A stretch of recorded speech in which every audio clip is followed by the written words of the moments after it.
Hello, all. Happy Bionicle Day, and welcome to the Knowledge Tower, where we investigate the science behind the Bionicle legend. This year, as we celebrate the 20th anniversary of the Ignition saga of 2006, this edition of the Knowledge Tower will take a deep dive into the electrifying origin of the 810NICLE, the lightning strike sent from the Red Star that transformed 6 familiar villagers into strange new heroes. In the early years of Bionicle, we had Toa arrive in canisters that washed ashore. Then new Toa came to be, transformed from Matoran villagers through the power of special objects like the Mask of Light or Toa Stones. In this new era of Bionicle, we got an amalgamation of these two ideas, but with a new twist. After a harrowing escape from the hellish realm of Karzani via Toa canisters, Jala, Hali, Kongu, Nuparu, Huki, and Matoro found themselves approaching the shores of Voyanui during an intense storm. Amongst the many flashes of lightning, one bolt stood out from the rest. Described not as originating from the storm, but from the enigmatic Red Star floating in space overhead. This bolt split into 6 forked branches, striking the floating canisters and transforming the Matoran inside into mighty new Toa. It's a fantastic introduction to the next set of protagonists, and it's also an event that is perfect for a Knowledge Tower investigation. In this video, we will explore what lightning is, how it works, and whether there is any scientific explanation for how this lightning could have originated not from a turbulent atmosphere, but instead from an object orbiting in space high above. Then, for a bit of extra fun, we will look into the transformation from Matoran into Toa in more detail. Just how much energy would be needed to pull this off, and would a bolt of lightning be enough to provide it? Before we begin, I'd like to give a quick shout out to Tumblr user Naturalist's Guide to Eberron for originally suggesting the topic of this video to me. It proved to be a really fun one to investigate. Anyway, let's get into it. Lightning is a natural weather phenomenon made up of electrostatic discharges within an atmosphere between two electrically charged regions. The most famous type of lightning is between a storm cloud and the ground. However, cloud-to-ground lightning like this actually only makes up 20 to 25% of all lightning, with the other 75 to 80% being discharges between different areas within the cloud itself. Lightning is not a phenomenon that is limited to the atmosphere of Earth either, with lightning being observed on Jupiter, Saturn, and Venus, with some evidence of possible lightning during dust storms on Mars too. Exactly how lightning forms is not fully understood, though the conditions needed to produce it are well known. Lightning forms inside cumulonimbus clouds, a dense and vertical cloud type that looks similar to an anvil. Their bases can extend several kilometers across and form at an altitude of 200 to 4,000 meters, while their flat tops typically reach as high as 12,000 meters, with unusually high ones even being recorded as high as 20,000 meters. The insides of these storms are incredibly turbulent, with many different updrafts and downdrafts occurring close together within their structure. In these updrafts, small water droplets are carried high into the upper levels of the cloud, where they freeze into hail, while in the downdrafts, that hail is transported back down to the lower areas of the cloud. Collisions between the rising water droplets and the falling ice releases heat, which in turn keeps the surface of the hail slightly warmer than its surroundings, leading it to form a softer hail known as graupel. When this graupel collides with more water droplets and ice particles, electrons are sheared off the ascending particles and gathered onto the descending ones. This is absolutely critical in the formation of lightning, as electrons carry a negative electric charge. Particles stripped of their electrons, therefore, carry a net positive electric charge, while particles that have collected extra electrons carry a net negative charge. With the positive charges being carried up the cloud and the negative charges being carried down, this results in the cloud itself gaining a negatively charged base with a positively charged top. Because of the separation of charges between the top and the base of the cloud, an electric field forms within it. With electrical charge, opposite charges attract and like charges repel. So in this case, the electric field wants to equalize itself between the two oppositely charged regions. However, in order to do that, the electric discharge needs a medium through which to travel. In this case, the air separating the two charged regions. Unlike metals, which are excellent conductors of electricity, air is a very good electrical insulator, meaning that a massive amount of charge needs to build up between the regions before it can overcome the insulating properties of the air and discharge that built-up energy. Eventually, this does occur, and once that threshold is passed, a bolt of lightning is the result. Now, you may have noticed that so far we have only talked about charges building up inside the cloud itself, meaning that any discharge would also be within the cloud, leading to cloud lightning only. How then does cloud to ground lightning form? Well, those lightning strikes happen because the electric field inside the cloud isn't the only one to form. The charges on the ground are influenced by the charge buildup in the cloud. As a larger negative charge builds up on the bottom of the cloud, this repels the negative charges in the ground directly beneath the storm, leading to the ground, and anything on it, like trees, mountains, or buildings, becoming positively charged. After this charge builds up and the new electric field forms between the clouds and the ground, a faint channel of negative charge called a stepped leader moves from the base of the cloud towards the ground. This stepped leader is named in this way because it propagates towards the ground in a series of steps, each one around 50 meters in length and taking only 1 microsecond each to make the step. These stepped leaders branch out in many directions as they approach the ground, with a gap of about 50 microseconds between each step as it searches for a connection to the ground.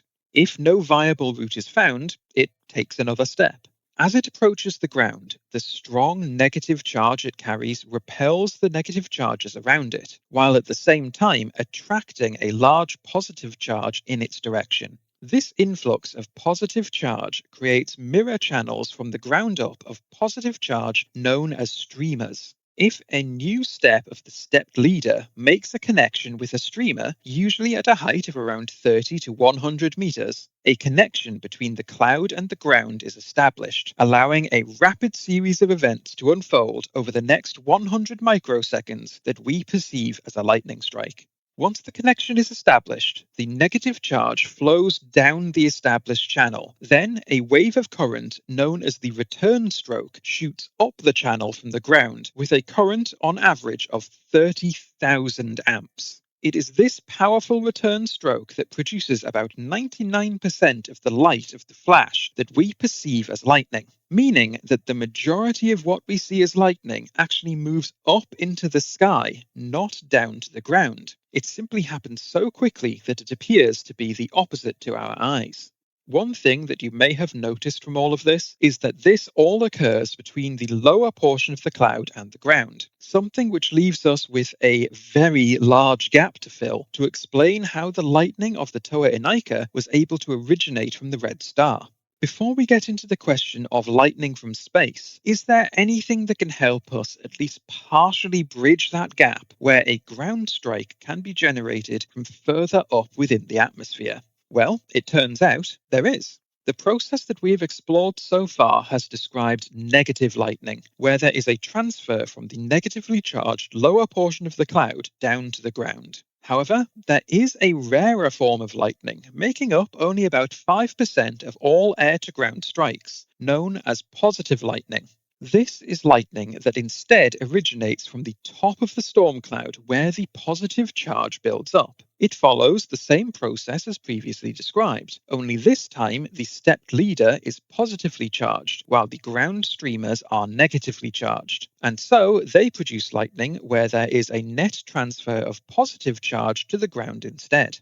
As well as being much rarer than the negative lightning strikes, positive strikes are far more powerful, as they have a much larger distance to cover to the ground, and so have a much larger mass of insulating air to overcome. This leads to longer duration flashes and charges up to 10 times larger than negative lightning, up to 300,000 amps and 1 billion volts in a single strike.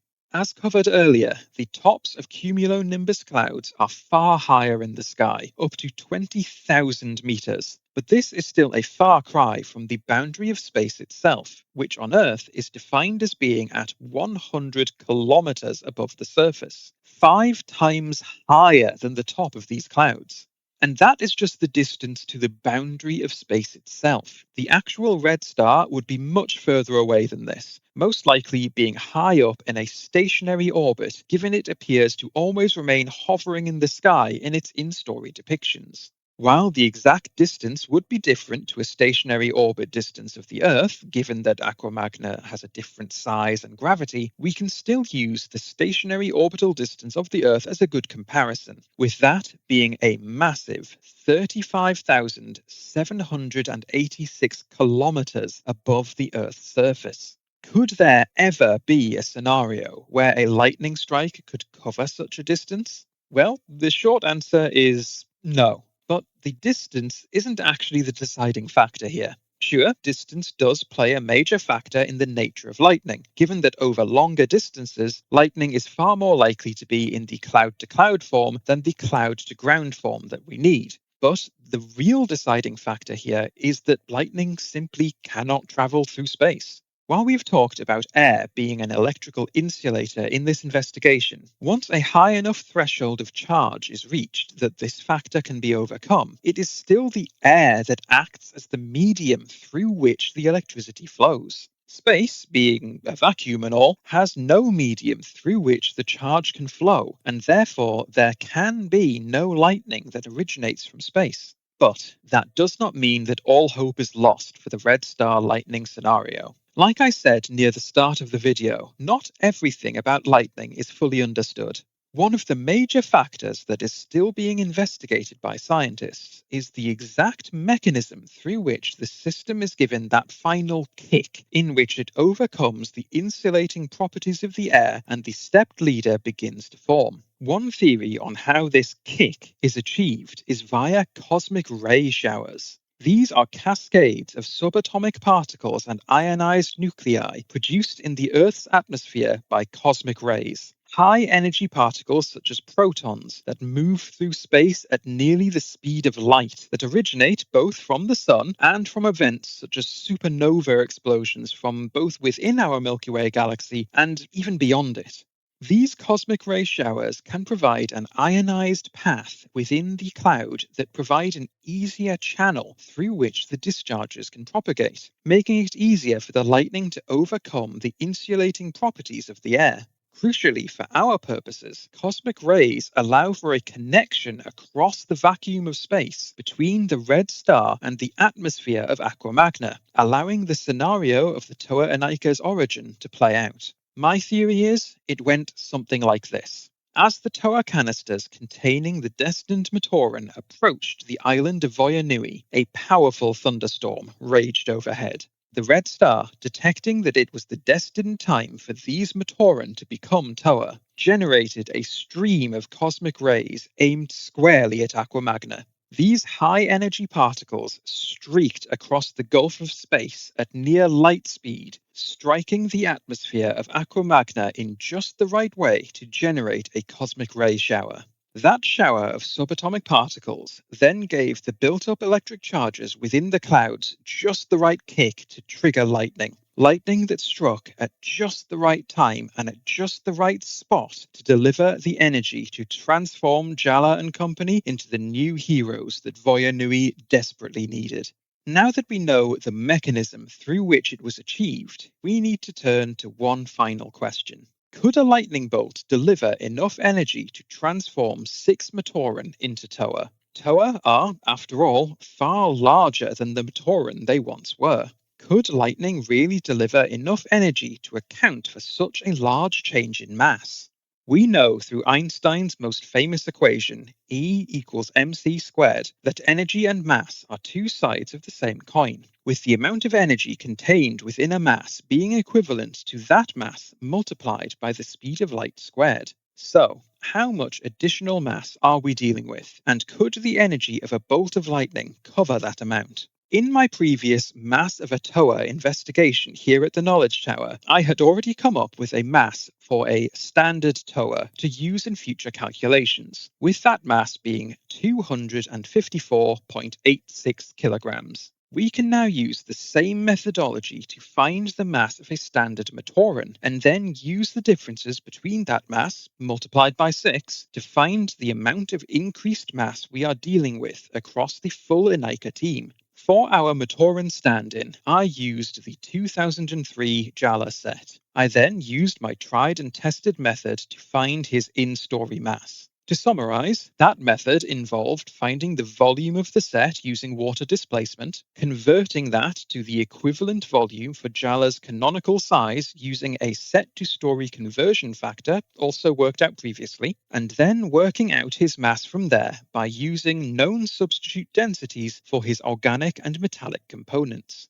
Please do check out my Mass of a TOA video if you want to know more of the details, but the overall result is that Jala's Matoran form comes out at being around 137 kilograms, about half that of a TOA, which makes sense given that the 2003 Matoran sets were roughly half the size of the 2003 TOA sets. This represents an increase in mass for Jala upon becoming a TOA of 117.86 kilograms, which, using E equals mc squared, gives us an energy equivalent of around 1.06 times 10 to the 19 joules, or around 10 quintillion joules. Times that by 6 for the full team, and that gives us a total energy needed to be delivered by the lightning bolt of 60 quintillion joules.